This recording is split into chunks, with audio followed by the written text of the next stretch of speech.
Gua nggak tahu bagaimana ide kreatif di balik itu semua, tapi Allahu Akbar, apa itu bro? Konten apa itu? Nekat bobol ATM di depan kantor polisi, pria di Wonogiri masuk bui. Enggak, maksud gua, lu berharap apa? Lu maling. Di depan kantor polisi, maling tuh ada SOP-nya, bro. Di Malang, tanggal 27 Januari lalu, ada bocah SD maling motor. Nyampe gak, bro? Terima kasih Pak Polisi atau Polri, cita-cita aku dan kawan-kawan untuk jadi penjamret profesional akhirnya tercapai. Kalaupun kami meninggoy dengan terhormat. Bahkan korban kami akan kemis-kemis minta maaf sama keluarga kami. Sekali lagi terima kasih Polri sudah memberitahu kami bahwa profesi jambret adalah profesi mulia di mata hukum. Waduh, walau dengar kalimat itu sih, waduh, menusuk hati sekali ya.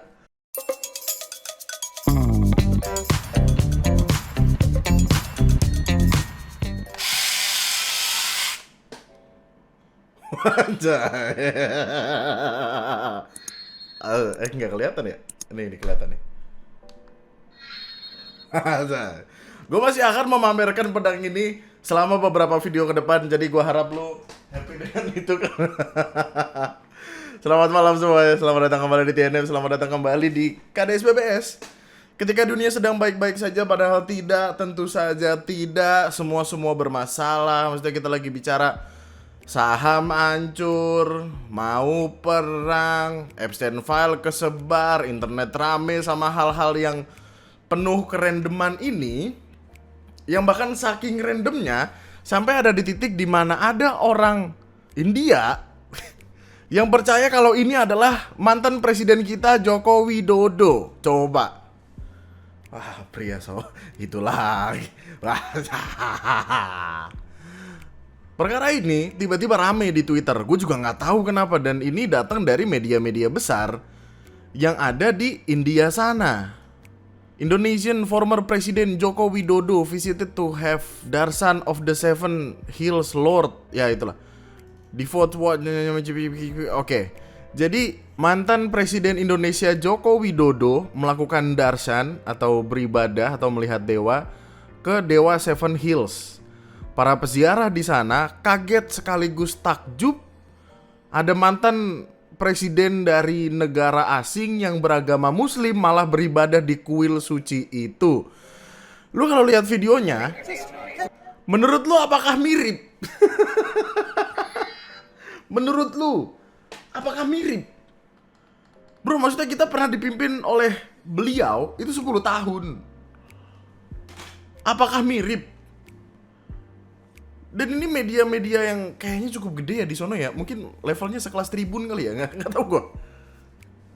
Mirip dari mananya? Dan wah loh, ini kalau ini adalah Bapak Jokowi, gunting kuku dulu Pak.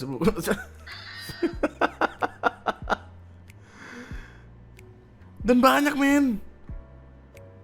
Kemana-mana ini orang pada percaya, coba disambut.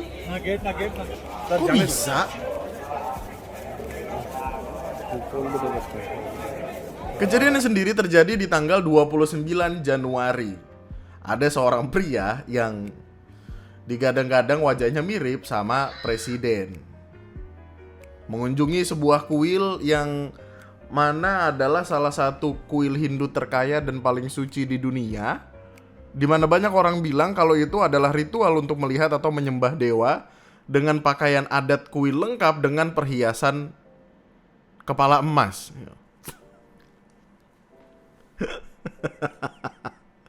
Yang menakutkan ada ini, kayak mantan Presiden Indonesia Joko Widodo datang ke sana. Ini sudah dikonfirmasi oleh temple authorities, oleh pihak berwenang yang ada di kuil tersebut. Maksud gua, harusnya kalau mau konfirmasi ke negara nggak sih? Terus pertanyaannya datang, have we started converting the Indonesian elite back to Hinduism again? Enggak lah, apa kok Kok bisa lu pada kecelek sama ya? Aneh banget. Awalan video yang apalah ini ya. Oh, setelah gue cari tahu ternyata konfirmasi dari otoritas kuilnya ini itu cuma ngasih tahu kayak ada tamu VIP. VIP-nya dari mana? Nggak ketahuan. Soalnya dari informasi yang gue dapat cuman bilang kalau dia itu tokoh peziarah asal Asia Tenggara. Terus dipikir kayak wah ini presiden. Kocak.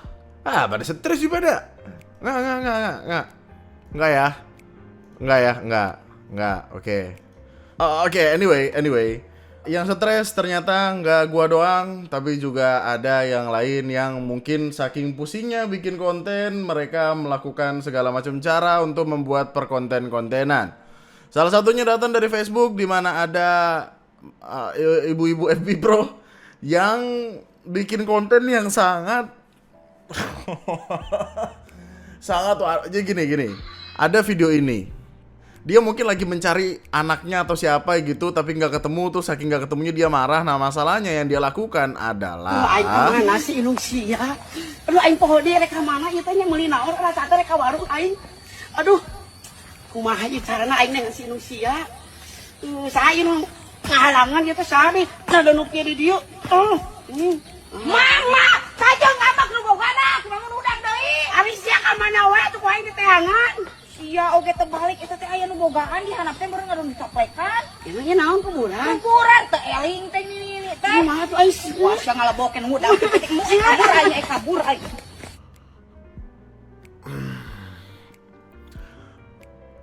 Gua nggak tahu bagaimana ide kreatif di balik itu semua. Tapi Allahu Akbar, apa itu, bro? Konten apa itu? Itu bukan offset lagi, itu udah mukul wasit kalau kayak gitu ceritanya. Dan ini sempat rame banget malah.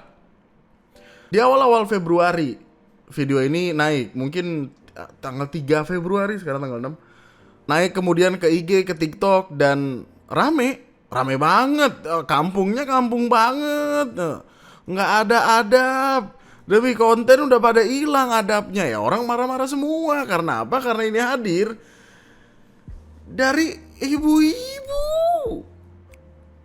FB Pro. Salam interaksi, salam presisi, salam oligarki. Terus gue cari tahu beliau ini siapa. Ternyata memang cukup punya nama, followersnya cukup banyak, dan ngebikin konten-konten tipikal konten-konten, gue gak tahu, video pendek berisi jokes, berisi sketsa atau apa itu, gak gitu ngerti gue. Tapi naik pertama kalinya kayaknya dari Facebook, makanya ngejar uang dari Mas Zuckerberg sepertinya.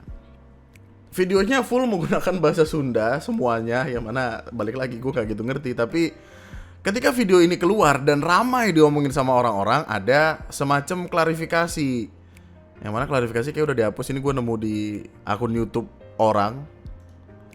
Ada semacam klarifikasi kayak gini. Yang lagi rame, yang lagi viral diperbincangkan, seorang mak daster menginjak kuburan. Sebenarnya males mak mengklarifikasi karena itu adalah salah satu untuk marketing konten kreator. Jawabannya hanya itu. Marketing konten creator. Atas dasar orang tuh idenya gimana? Maksudnya brainstorm idenya gimana tuh, kayak ayo kita bikin konten. Konten apa ya? Nendang kuburan. Ya, morally itu salah. Target marketnya siapa? Dan masa gak kepikiran kalau itu akan jadi masalah gitu? Maksudnya lah, gue kan nge-YouTube udah lama ya. Maksudnya kita udah ngelihat internet ini dari lama banget nih. Baru ini ya Allah ketemu ibu-ibu bikin konten tentang kuburan, maksudnya nggak pernah ada di bingo list gua tuh. Astaga. Tapi hanya karena teh naon FYP na batur nu dihujatna emak. ID urang teh FYP, ID batur FYP. Jadi ku urang dijelaskeun. Jadi barudaknya eta teh marketing seorang mak daster. Marketing tuh mungkin maksudnya caranya untuk rame kali ya, atau kayak gitu ngerti gua. Tapi Habis lah langsung diomel-omelin karena seperti tidak ada adab dan logikanya. Ada beberapa klarifikasi yang keluar, ada 2 atau 3 yang balik lagi tidak begitu ngerti gue, tapi dia ada beberapa kali permintaan maaf gitu. Sampai akhirnya ada klarifikasi ini. Assalamualaikum warahmatullahi wabarakatuh. Teka dari tepangkeun kuring saha pokona mah abdi salaku anu ayeuna nuju rame di dunia perkontenan nyuhunkeun dihapunten nu kasuhun bilih emang dinu isi konten abdi picarioseun ngan ku abdinya di klarifikasi tapi abdi ti Bandung ka Cianjur Selatan mung bade ngajugjug ieu kuburan tanya teh kuburan palsu sanes kuburan asli kunaon jadi berubah karena ieu kamari geus diacak-acak di ku si Indonesia dianggap konten karena urang di Cianjur Selatan khususnya di Indonesia emang aya konten anu berbau horor jadi tidak ada unsur yang naon-naon nya intina malah aya nama dinu pembicaraan urang lebih ka nyuhunkeun dihapunten abdi jalmi biasa anu teu luput tinu kasalahan. Intinya minta maaf kalau misalkan ada kesalahan. Ini kuburannya bukan kuburan asli tapi kuburan palsu. Nggak tahu, kayaknya ada omongan kalau itu dibikin buat konten atau gimana, nggak gitu ngerti. Cuman sepalsu-palsunya apakah layak untuk sesuatu seperti itu dijadikan bahan untuk membuat konten? Kan tidak dong. Apalagi ada omongan ini. Maaf, sekedar meluruskan, kuburan yang dijadiin konten sampai ditendangin itu asli. Itu kuburan uak saya di Cianjur. Terlepas dari itu Madastar sama Indungsis udah mendatangi keluarga si pemilik makam dan menyampaikan mohon maaf dan memberikan sejumlah 500.000 sebagai tanda kasih. Ya namanya saudara saya, orang kampung mah iya aja, nggak banyak ngomong. Kalau ada saya mendingan diperkarain aja ke pihak berwajib. Nah, ada yang bilang kalau itu kuburan asli. Jadi ini asli atau palsu? Kalau asli sih udah kelewatan banget. Tapi kalau palsu, ngapain? Itu aneh banget.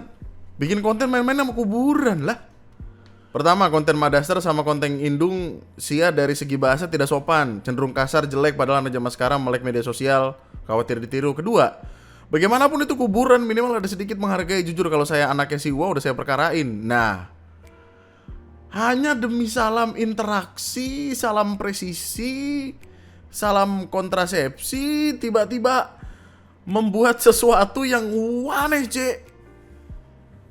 Kok bisa kepikiran gitu? Itu yang gak sampai di kepala gue, kayak kok bisa kepikiran?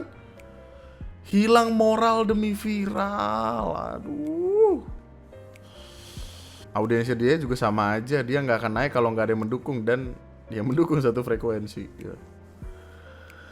Gimana? Gue sih mikirnya ini blunder influencer aja ya. Blunder orang yang punya nama dan di titik yang sangat mengecewakan gitu. Maksudnya aneh banget kalau dipikir-pikir.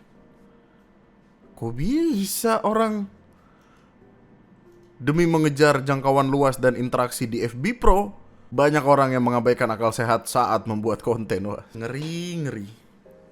Gue tuh kadang mempertanyakan, emang FB Pro tuh duitnya sebanyak apa sih sampai orang rela untuk melakukan hal-hal yang tidak make sense seperti ini? Ada. Terlepas dari itu, pihak kepolisian katanya udah ada memantau kasus ini untuk memastikan tidak ada unsur perusakan fasilitas umum atau penodaan agama yang melanggar hukum. Kalau kalimatnya di sini udah damai, ya udahlah.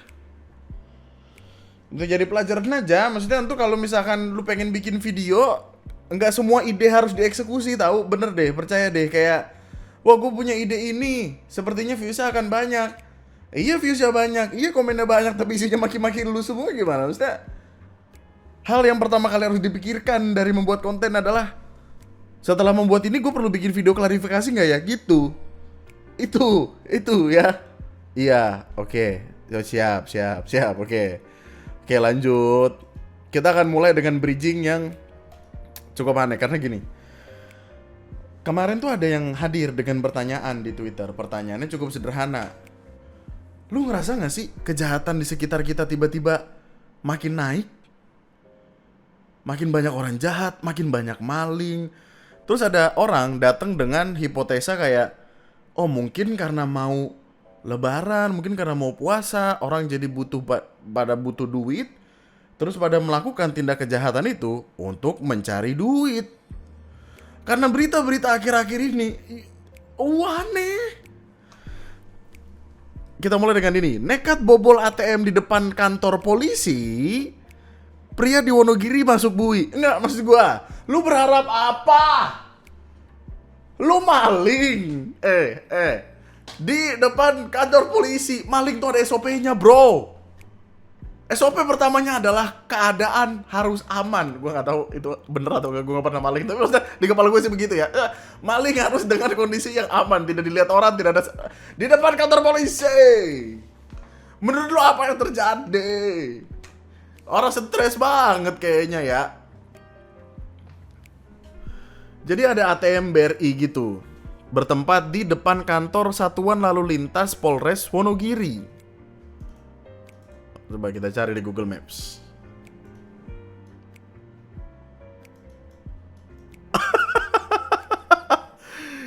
Oh shit.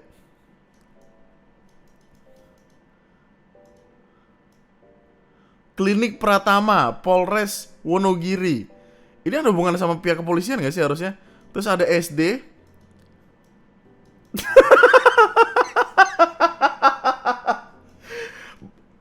Bank yang mau dibobol itu di sini. Banknya di sini yang mau dibobol. Kantor polisinya di sini. Gak maksud gue kayak, lu logika dikit lah. Orang kok gue tahu hidup tuh stres. Di beberapa titik kita banyak stresnya. Tapi maksud gue ngotak dikit lah, gila kali lu. Gue curiga dia emang pengen masuk penjara aja dah. Enggak kan? Kalau misalkan dia mau ke ATM tersebut, dia harusnya lewat sini dong. Jalurnya kan ke belakang sini kan. Dia harusnya jalan. Oh, ada kantor polisi, ada Satuan Lalu Lintas Polres Wonogiri. Jalan-jalan, wah ada ATM BRI. Colok ah, masa sih gitu? Dapat idenya dari mana sih?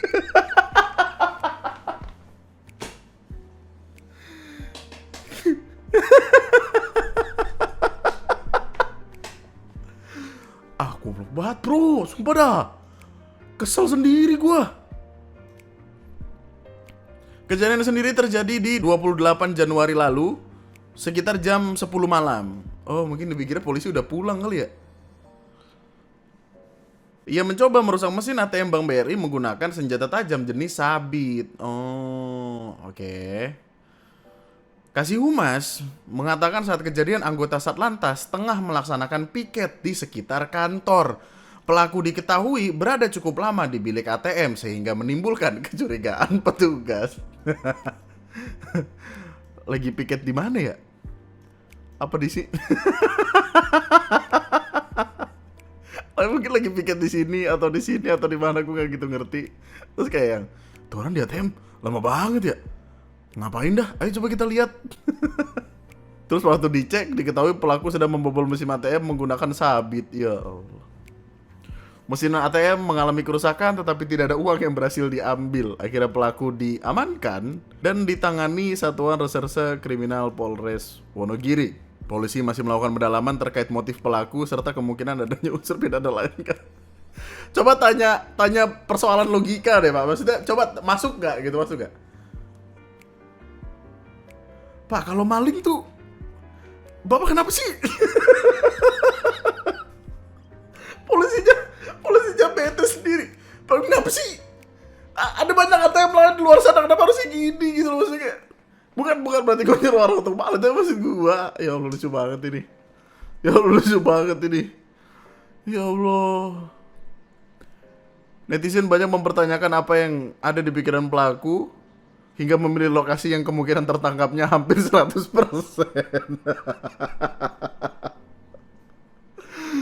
Ya Allah, lebih terlihat seperti ingin menyerahkan diri. Nah, makanya yang ditakutkan orang-orang adalah apakah jangan-jangan si bapak ini lapar, terus dia nggak punya uang, terus dia nekat melakukan itu supaya ketangkap, supaya punya tempat tinggal, punya tempat makan. Ya, jadi sedih ya. Ya Allah, kurang perhitungan. Nah, maksudnya maling-maling tuh jadi sebanyak itu, men. Dan ini kayak desperate banget. Di tempat lain kita bisa lihat ada oknum polisi yang ngejambret kalung. Polisi loh. Setelah ditangkap, alasannya adalah karena dia punya masalah ekonomi, katanya punya utang nyampe ratusan juta, terus dia takut mungkin dikejar-kejar orang atau gimana, akhirnya dia melakukan tindak pidana itu. Dia akhirnya dipenjara 4 bulan. Terus setelah itu ada kades nyolong motor, kepala desa bro, nyolong motor, nyampe nggak di kepala lu. Harusnya dia adalah orang yang melindungi warganya dari maling motor. Dia malah punya ide untuk gua aja pelakunya. Penyidik Satuan Polairut Polres Sintang menangkap oknum kades di Kalimantan Barat yang mencuri sepeda motor warga. Dari hasil pemeriksaan, dia nekat melakukan pencurian tersebut karena terlilit utang kepada keluarganya. Jadi ceritanya ada orang naruh motornya di tempat parkir, kemudian dia tidur, terus bangun-bangun, loh motor gua nggak ada nih. Akhirnya ngecek CCTV, ternyata waktu dicek CCTV, loh kok motor gua dibawa kabur. Loh itu bukannya Pak Kades. Awalnya korban pengen nyari sendiri si Pak Kades ini, tapi nggak ketemu-ketemu, akhirnya lapor polisi. Dan setelah 3-4 hari pencarian, Kadesnya ditangkap di sebuah warung. Dan alasannya itu, polisinya bilang pelaku berada dalam kondisi pikiran buntu sehingga mengambil jalan pintas. Motor hasil curian tersebut belum sempat dijual dan ditemukan disembunyikan di rumah pribadi pelaku. Akhirnya dia ditangkap polisi dan bakal kena pasal KUHP baru 476 sekarang. Maksimal 5 tahun. Ya Allah. Bapak. Emang mostly rata-rata karena utang sih, men. Dan cukup membingungkan sebenarnya. Ya gimana ya? Apakah kita bisa nyalain pemerintah karena ekonomi lagi sulit? Gua nggak tahu. Itu sudut pandang lu aja. Tapi problemnya adalah nggak semua karena utang. Coba lu bayangkan, di Malang tanggal 27 Januari lalu ada bocah SD maling motor. Nyampe gak bro? Ada aksi pencurian yang terjadi di Jalan Industri Timur, Kampung Baru, Kecamatan Blimbing, Kota Malang. Ada sebuah motor Beat yang sedang terparkir di area umum warga, area umum. Oke. Terus tiba-tiba hilang, dibawa sama orang. Pagi harinya, kemudian yang punya motor ngeliat, loh motor gua mana? Bingung dong, mau berangkat kerja motor nggak ada apa nggak stres. Akhirnya ngeceklah CCTV, dan ketika dilihat di CCTV ada 2 anak yang mengambil motornya. Kemudian laporlah ke polisi, di mana beberapa hari kemudian Polresta Malang keluarin konferensi pers dan ngasih tahu kalau udah ketemu kok pelakunya, ini motornya, dan pelakunya adalah siswa sekolah dasar. Salah satunya siswa sekolah dasar. Satunya lagi itu 16 tahun. 16 tahun itu berarti berapa? SMA. Modusnya adalah gini. Modusnya yang bocah 16 tahun ini jadi otak.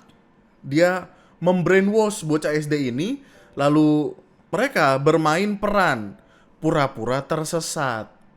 Sempat ngaku dia kayak, aduh nyasar nih gitu. Sempat ada orang datang terus nanyain kayak, lu anak mana tong? Oh saya nyasar bu, gitu-gitu kan. Pakai bahasa Jawa kayaknya, gue gak tahu ini di Malang anyway. Akhirnya mereka mencari motor yang tidak dikunci setang, dimana salah satunya mungkin si bocah SD ini mantau situasi. Terus motornya dibawa kabur. Baru habis itu motornya dinyalain, entah pakai obeng atau pakai sambung kabel yang lu bisa belajar di internet. Wah, gua nggak tahu. Tapi emang ini udah sindikat banget, ini bocil sindikat, bro. Gokil, udah bukan bocil kematian lagi nih. Motifnya, ya Allah.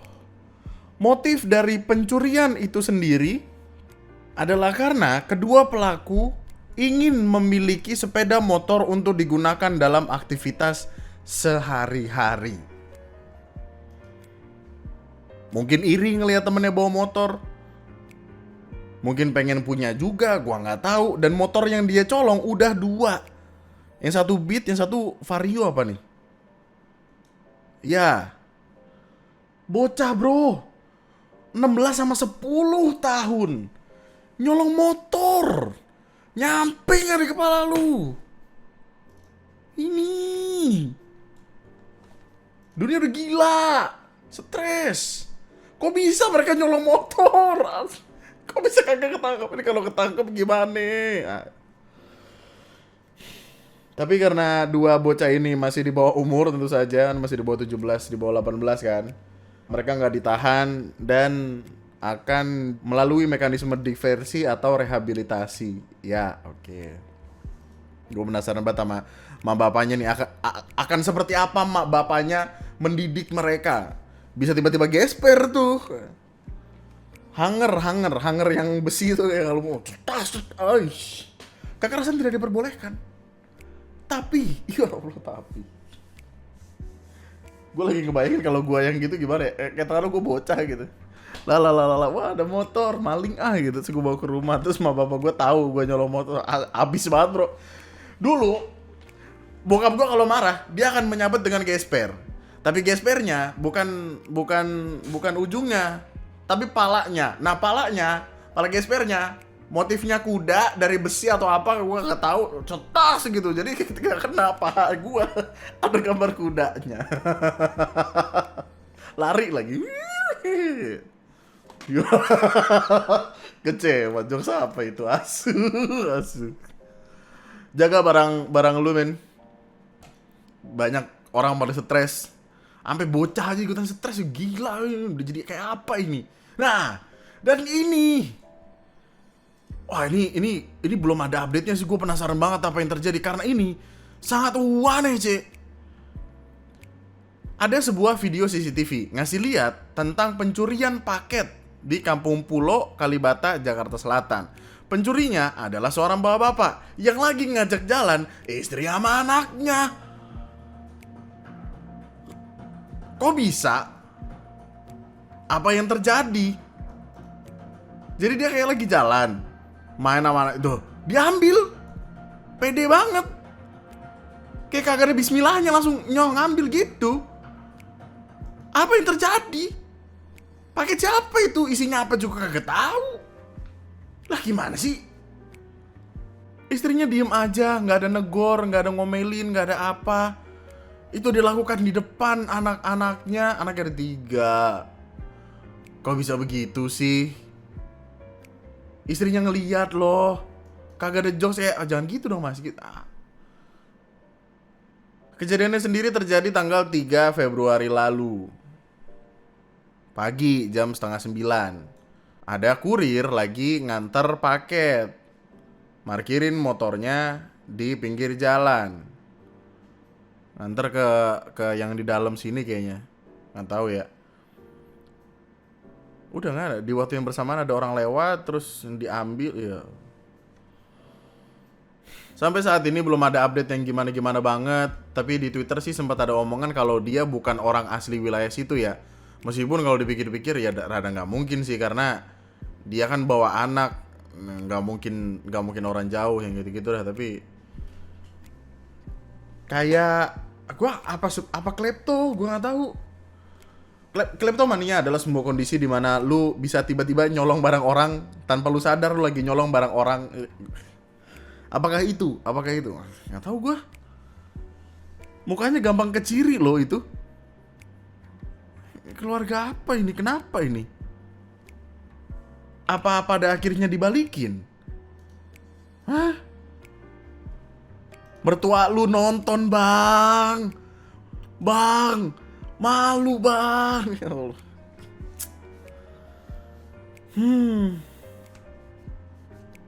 Apa film? Ini gak nyata kan? Maksudnya ya Allah, gue sampai bingung sendiri sama apa yang terjadi. Apa dia udah kenal sama abangnya, terus dia kayak pura-pura ngambil bercanda? Nggak ngerti men. Ya Allah. Sehidup semati no, sehidup sepenjara yes ya. Kalau kayak gitu bisa dituntut nggak sih? Pencurian kan masuknya? Yang gue takutkan adalah karena kasus yang perkara jambret-jambret kemarin makin banyak jambret. Itu yang gue takutkan. Lu tahu perkara jambret-jambretan itu gak sih? Nih, ini gue udah sempat taruh di membership sebenarnya perkaranya, tapi waktu itu masih sangat diplomatis karena ngelihat perdebatannya kayak apa, dan sampai sekarang perdebatannya masih ada by the way. Semuanya bermula dari ini. 2 jambret tewas kecelakaan di Jembatan Janti. Suami korban yang mengejar jadi tersangka. Ini udah berulang kali gue bahas di live sebenarnya, cuman akan gue ulang lagi. Jadi kejadiannya sendiri terjadi di bulan April 2025. Mohon diingat, April 2025, tanggal 26 di Sleman, Yogyakarta. Udah lama banget ini. Runutan perkaranya adalah istrinya baru pulang dari pasar atau lagi ingin mengantar pesanan gitu, gue lupa pasti. Cuman intinya naik motor. Nah, di jalan ketemu sama suaminya yang lagi naik mobil expander. Di jalanan Solo, mungkin setelah turun dari sini atau gimana, pokoknya di jalur inilah, jalan Solo, Jalan Raya Solo Jogja. Istrinya tiba-tiba dijambret sama 2 orang jambret. Jambret ini diketahui bawa cutter. Jadi kayak istrinya megang tas, pakai tas gitu, terus ditarik, terus di cutter, tasnya putus, tasnya dibawa. Suami korban yang ngelihat kejadian itu refleks, ngejar si jambret itu. Karena apa? Karena ya lu dijambret. Apalagi yang sekiranya akan lu lakukan? Kejar. Masa tepuk tangan, masa salam pramuka, masa berpasangan.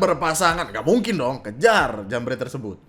Sempat beberapa kali jambret itu naik ke trotoar, turun lagi, naik ke trotoar, turun lagi. Dan ketika naik ke trotoar yang ketiga, jambret ini tidak bisa mengendalikan kecepatannya, menabrak tembok, terpental, lalu meninggal seketika di tempat. Bahkan salah satu pelaku masih megang cutter di tangannya, masih ada cutter di sekitar lokasi lah. Ngelihat kejadian itu kemudian polisi datang ke TKP dan pihak kepolisian terlihat sekali dilema dan bingung mungkin apa yang harus dilakukan. Mana itu cukup aneh, maksudnya polisi bingung. Ya, polisi bingung, kalimat yang tersebar. Karena kalau misalkan kita lagi bicara tindak kriminal penjambretan, gugur karena jambretnya sudah meninggal. Tapi mungkin polisinya bingung, ini ada 2 orang meninggal, what should we do? Akhirnya dia menaikkan perkaranya, membedakan perkaranya jadi undang-undang kecelakaan, undang-undang lalu lintas. Nih, lebih lanjut, kasus dugaan penjambretan yang awal ditangani Satreskrim Polresta Sleman akhirnya dihentikan karena kedua pelaku telah meninggal dunia. Akan tetapi, proses hukum terhadap kecelakaan lalu lintas tersebut tetap berjalan. Akhirnya, disangkakanlah pasal 310 ayat 4 Undang-Undang Lalu Lintas tentang kelalaian yang menyebabkan orang lain meninggal dunia. Hogi, suami korban yang naik mobil expander tadi, akhirnya ditetapkan sebagai tersangka, tapi tidak dilakukan penahanan dan berstatus sebagai tahanan luar yang dipasangi GPS di pergelangan kakinya. First of all, gue baru tahu bahkan polisi Indonesia punya GPS di kaki kayak orang-orang di luar negeri. Tapi anyway, ini kasus aneh sekali. Karena jadi masalah di kemudian hari setelah naik postingan-postingan ini di bulan Januari 2026. Karena orang bingung, kok bisa lu dijambret tapi lu yang jadi tersangka? Apa yang terjadi? Bukankah ini termasuk sebagai nudwear atau membela diri? Gimana ini? Perdebatannya ramai sekali, panjang sekali, sampai akhirnya keluar video ini. Nah, terhadap penanganan perkara ini ada 2 yang ditangani. Yang pertama kasus curas ya, pelaku curas. Penjambretan tersebut ditangani oleh Satreskrim Polresta Sleman. Karena kedua pelaku meninggal dunia, maka perkara tersebut gugur demi hukum dan dilakukan SP3. Kemudian untuk kejadian laka lantas ditangani oleh Satlantas Polresta Sleman. Polresta Sleman tentunya dalam menangani perkara laka lantas ini mengedepankan restoratif justice ya, telah melakukan upaya-upaya memberikan ruang kepada kedua belah pihak untuk melakukan mediasi. Ini maksudnya kedua belah pihak untuk melakukan mediasi, itu kalimatnya adalah dari keluarga korban penjambretan dan keluarga jambret. Mediasi. Tolong dengar, keluarga korban jambret dan keluarga penjambret mediasi. So ini gue nggak pernah kepikiran akan mendengar kasus kayak gini, men. Kemudian menghubungi para pihak, yaitu para penasihat hukumnya, untuk melakukan upaya-upaya berdamai. Namun beberapa kali sudah disampaikan tidak ada titik temu, sehingga proses penanganan laka lantas ditangani melalui jalur hukum. Nah, kemudian terkait itu Satlantas Polresta Sleman sudah melakukan langkah-langkah mulai dari tindakan pertama tempat kejadian perkara, kemudian pengolahan tindak pidana TKP, kemudian melakukan pencarian bukti-bukti termasuk CCTV, kemudian memeriksa saksi-saksi termasuk saksi ahli dari UGM. Kemudian pemberkasan lengkap dan jaksa telah menyatakan sudah lengkap dan perkara telah dilimpahkan di kejaksaan. Dalam penanganan ini kami juga tidak melakukan penahanan terhadap tersangka, sehingga pada saat ini berkas tersangka maupun barang bukti sudah dilimpahkan di kejaksaan.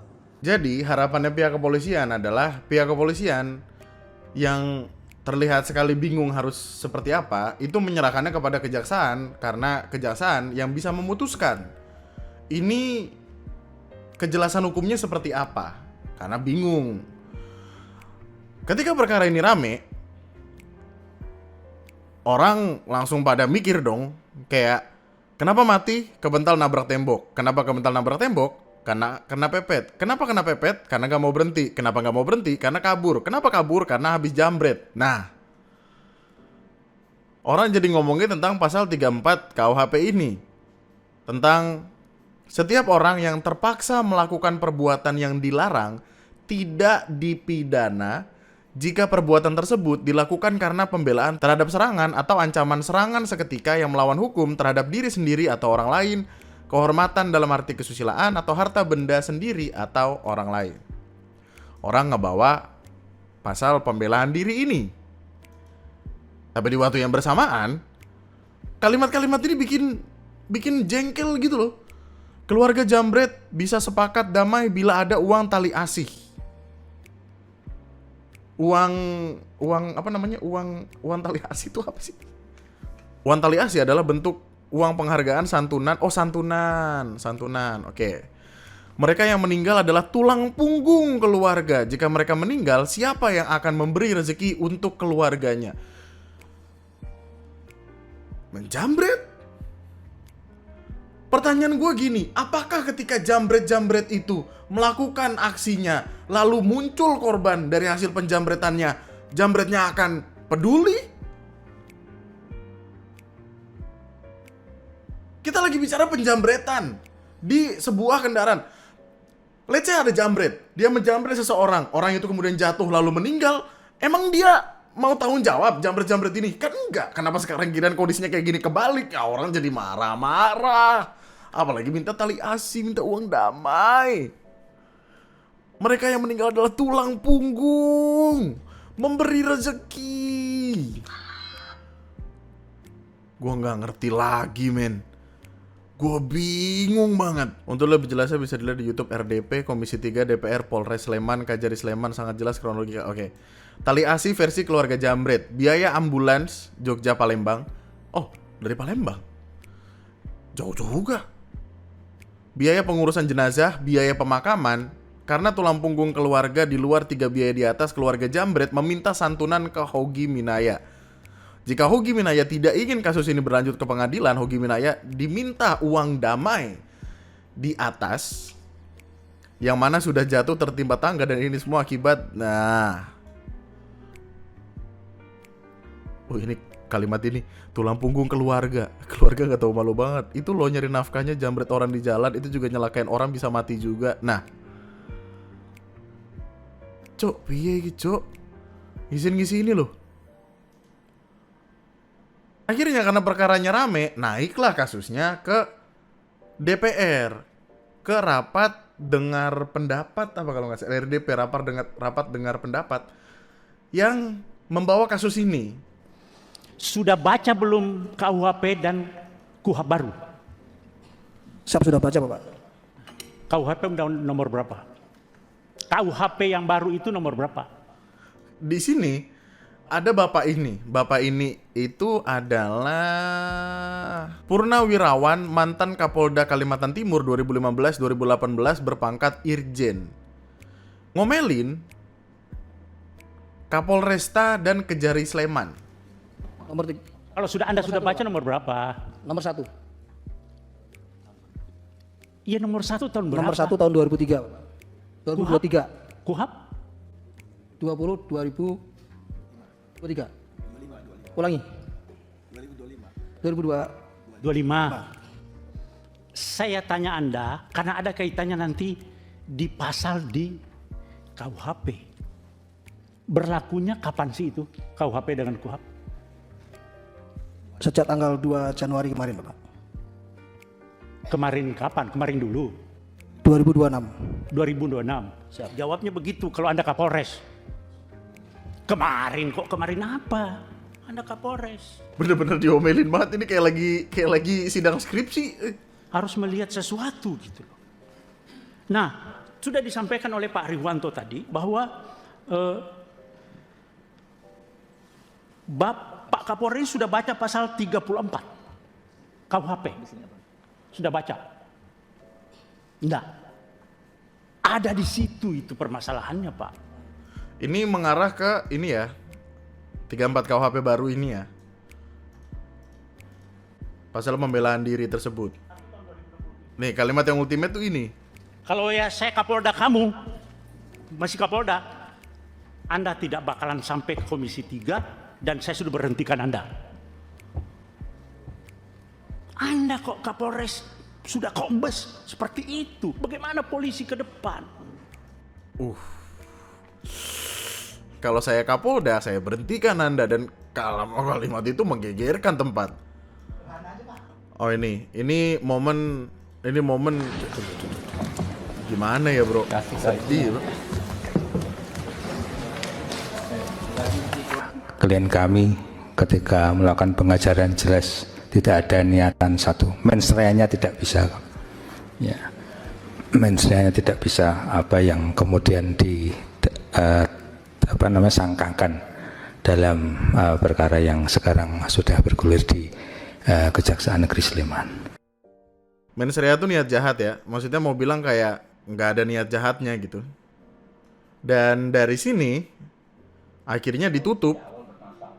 Jadi semakin jelas itu bahwa sejak awal bermasalah. Ini kan nggak ada penganiayaan. Tadi dia main tuduh, katanya ditendang nggak terbukti. Keluar jalur, katanya memang karena dipepet. Ya dipepet lah, nama yang ngejar maling. Gimana menghentikannya? Nah, Dalam rangka menyelamatkan harta bendanya. Lalu dia akhirnya menabrak tembok gitu kan. Kewenangan Bapak betul, Bapak nggak bisa memutus siapa salah siapa benar. Tapi kewenangan Bapak menyatakan ini ada pidana atau tidak. Sejak awal bisa Pak. Memang kewenangan Bapak. Tapi secara akal sehat, ini bukan tindak pidana. Mestinya sejak awal begitu. oh bagus, kalimat itu bagus. Dan di tengah-tengah semua itu ada Wakapolri yang ikut ngomong. Wakapolrinya bilang, 340 Kapolsek, 67% ini underperformance. Kenapa underperformance? Hampir 50% Kapolsek kami itu diisi oleh perwira-perwira lulusan PAG. Kemudian Kapolres, dari 440 Kapolres yang sudah kami lakukan assessment, 36 Kapolres kami itu underperformance. Ini catatan bagi kami. banyak Kapolsek, Kapolres, dan Direskrimum yang underperform. Waduh. Itu pengakuan dari dalam loh men. Gimana dah? Habis banget itu dicecer di mana-mana. Terima kasih Pak Polisi atau Polri, cita-cita aku dan kawan-kawanku untuk jadi penjamret profesional akhirnya tercapai. Kalaupun kami meninggoy dengan terhormat. Bahkan korban kami akan ngemis-kemis minta maaf sama keluarga kami. Sekali lagi terima kasih Polri sudah memberitahu kami bahwa profesi jambret adalah profesi mulia di mata hukum. Coba, Waduh. memalukan kan seperti itu. Jadi tolonglah apa yang kita lakukan di sini, Waduh. Walau dengar kalimat itu sih, waduh, menusuk hati sekali ya. Harusnya nggak usah jauh-jauh berangkat dari Jogja ke Jakarta buat dimarahin kalau akal sehatnya bisa digunakan. Nah, sesuatu yang harusnya bisa selesai jauh di sana tiba-tiba ada di sini kayak aneh. Meskipun demikian, ada perdebatan lain. Perdebatan ini sebenarnya udah sempat gue bahas karena ngelihatnya juga jadi kebagi dua gitu. Ini kan ada penjelasan kan, edukasi hukum tentang kasusnya itu. Kasusnya adalah istri korban mengalami penjamretan, which is tindak pidana. Suami korban spontan mengejar pelaku menggunakan mobil, terjadi kecelakaan, suami korban ditetapkan sebagai tersangka. Publik menilai terjadi kriminalisasi terhadap korban kejahatan, lalu perkaranya akhirnya dihentikan. Nah, kasus ini relevan untuk diuji dengan alasan pembenar dalam KUHP baru, which is pembelaan terpaksa. Nudwear ini, gimana sih bacanya? Nudwear. Dan ini penjelasannya bagus sekali, men. Maksudnya, agar seseorang tidak dapat dipidana karena nudwear harus terpenuhi unsur-unsur berikut. Ada serangan atau ancaman serangan, lalu serangan bersifat seketika. Nah, pengejaran dilakukan segera setelah penjamretan, bukan berhari-hari kemudian. Ini membuka ruang tafsir bahwa rangkaian peristiwa masih satu kesatuan kejadian pidana, unsur berpotensi terpenuhi. Serangan bersifat melawan hukum, pembelaan untuk kepentingan yang dilindungi hukum, perbuatan dilakukan karena terpaksa, tidak ada pilihan rasional lain, dilakukan dalam situasi darurat dan spontan, dan tidak direncanakan sebelumnya. Fakta pentingnya adalah tidak ada niat menghilangkan nyawa, tidak ada persiapan atau perencanaan, reaksi emosional dan spontan korban kejahatan. Dijelasin nih, dan salah satu intinya adalah itu, tidak ada mens reanya atau tidak ada niat jahatnya. Tapi kalau di kolom komentarnya, yang berhak menentukan ada pada kewenangan hakim apakah si pelaku tersebut tindakannya masuk dalam kategori nudwear atau tidak. Harusnya hormati dulu proses hukumnya. Polisi pun pasti yakin kalau itu nudwear, tetapi maksud polisi secara SOP proses sampai ke tahap litigasi yang bersifat inkrah. Jadi pihak lain ataupun yang meninggal dunia bisa hormati juga putusan hakim tersebut, bukan Komisi 3 mengambil alih kewenangan hakim, supaya tidak ada kerancuan hukum dalam memberikan rasa keadilan, kepastian, dan kemanfaatan. Jadi kayak gini, jadi kayak bukan yang dia membela jambret, tapi membela kepolisian yang bingung kasus hukumnya harus kemana. Polisi itu bukan pengadil. Ketika ada sebuah kejadian atau peristiwa, tugas polisi adalah melakukan penyelidikan ada atau tidak unsur pidana dalam peristiwa tersebut. Jika ditemukan adanya unsur pidana, tugas polisi selanjutnya adalah melakukan penyidikan dengan mengumpulkan alat bukti, memeriksa saksi-saksi, gelar perkara, kemudian menentukan siapa tersangkanya, selanjutnya membuat BAP, diserahkan ke kejaksaan untuk diteruskan ke pengadilan. Di pengadilan itulah kepastian hukum ditentukan oleh hakim, biar hakim yang menilai sesuai dengan kewenangannya selaku pengadil. Seseorang dianggap bersalah atau tidak bersalah, yang menentukan itu bukan polisi, bukan jaksa, apalagi anggota DPR. Hukum seharusnya berjalan sebagaimana mestinya tanpa intervensi dari pihak manapun. Ini menjadi perdebatan yang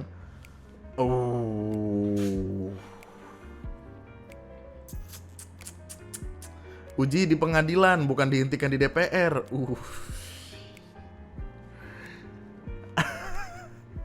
Jadi cukup membingungkan kan? Makanya kemarin ketika gue yang ngebahas di membership, harus ada pertanyaan dulu tentang hukum, karena ini kemana? Kami butuh bantuan orang hukum banget untuk memastikan perkara ini. So ini satir. Sepertinya di KUHP baru 2025 ada alasan untuk menghentikan perkara pidana ya, which is dari keputusan DPR RI. Serius nanya, ya Allah. Oh dan ini ada pertanyaan bagus. Bagaimana mau pakai KUHP baru karena kejadian bulan April 2025? KUHP baru itu disahkan 2 Januari 2026. Well, technically speaking, sebelumnya juga ada sih di KUHP lama. Makanya kita butuh bantuan orang yang mengerti hukum dalam perkara ini. Cuman pada akhirnya kan keluar ini ya, obrolan tentang kuasa hukum jambret ya. Nggak, sebagai konteks, kita kan menjunjung hak asasi manusia ya, jadi sebenarnya pelaku dan korban itu punya hak untuk memiliki kuasa hukum atau pengacara atau lawyer apapun itulah. Nah, lawyernya itu adalah ini yang dulu sempat nyalek lalu gagal. Dia protes. Kami juga rakyat, Pak. Di mana letak keadilan buat kami? Korban tidak pernah dilibatkan. Saya tanggal 28 itu hadir, Mbak. Sudah mengisi registrasi. Dan saya pada saat itu ditemui juga bisa ikut pertemuan. Tiba-tiba di 12.30 disampaikan juga pada kita bahwa Pak Ketua Komisi 3 belum bisa mengundang kami ke dalam karena yang diundang itu aja. Jadi di mana rasa keadilan buat kami sebagai kuasa hukum dan korban yang telah meninggal ini? Jadi kalau menurut kami ini keputusan politik, bukan keputusan hukum. Baik. Sebab gue sumpah bingung banget ketika ngedenger kalimat bahwa dia adalah korban. Maksud gue kayak, itu resiko pekerjaan gak sih, boy? Masa lu jadi jambret, enggak, dengan jadi jambret aja tuh kalau di Indonesia ya lu abis banget gitu. Koruptor kalah sama jambret. Lu koruptor lu masih bisa senyum-senyum hai meskipun masuk penjara. Tapi kalau misalkan jambret tuh habis bengep muka lu itu kalau ketangkep. Gimana sih? Ih. Dan udah berapa kali dia ngejambret? Itu yang dipertanyakan. Apa itu pertama kali? Hah? Keluarga jambret juga rakyat. Tidak mendapatkan keadilan.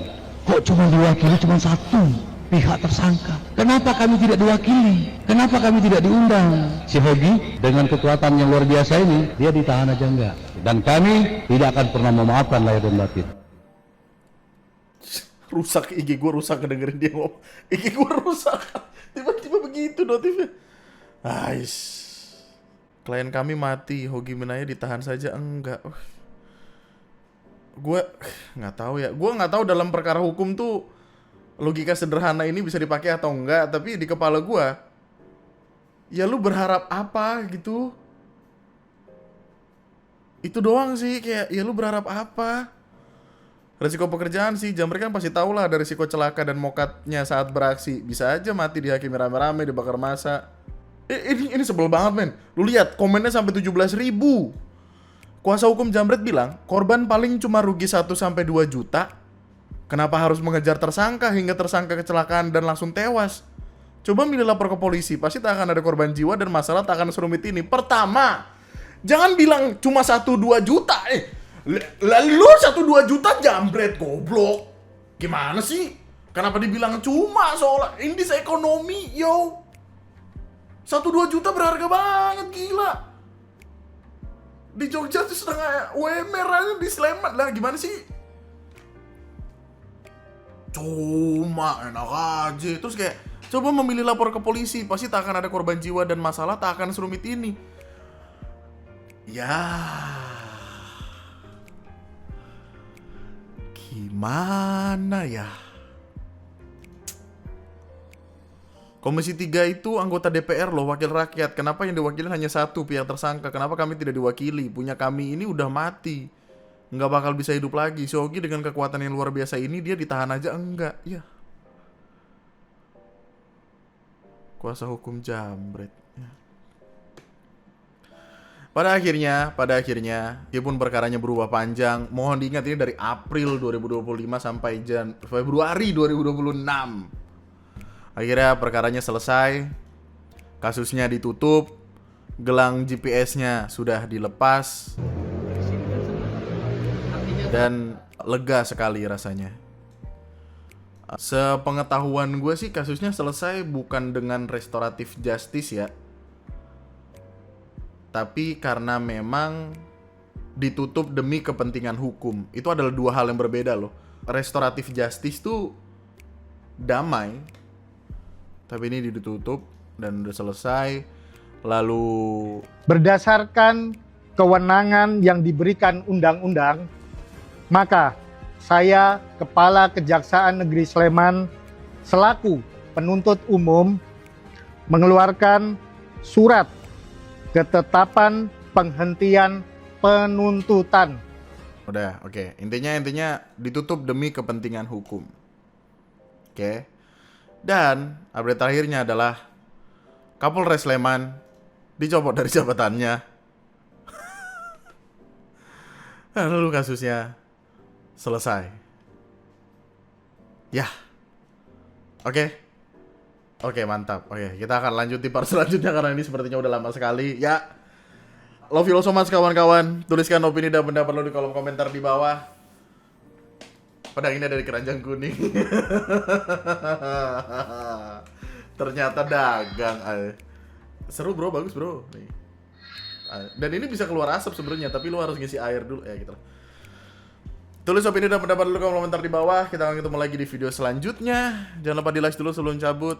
Komen, subscribe, nyalakan tombol lonceng notifikasinya. Terima kasih sudah hadir dan menonton video-video dari channel ini.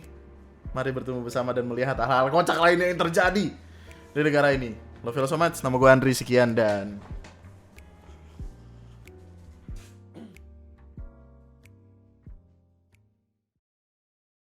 Syuah! Ini ada bunyinya gitu loh. Anjay. Wes. Oh ini bisa. Gue lupa dia bisa RGB gitu loh. Nih ya. Nantinya di part selanjutnya kita akan ngebahas perkara-perkara hukum lain yang aneh. 11-12 sebenarnya sama perkara ini. Kayak perkara maling ditangkap kemudian dipukul. Yang nangkep maling ini justru di penjara. Ya Allah. Berarti kita segitunya nggak boleh mukul maling ya? Tapi kalau kesel aja nggak sih, gimana ya? Ini maling nggak sih, gimana ya? Kadang-kadang suka dilema gitu kayak kita mau ngurutin perkara hukum apa perkara emosi ya? Apa nggak boleh? Tapi pengen mukul, gimana ya? Nanti kita bahas selanjutnya. Let's go.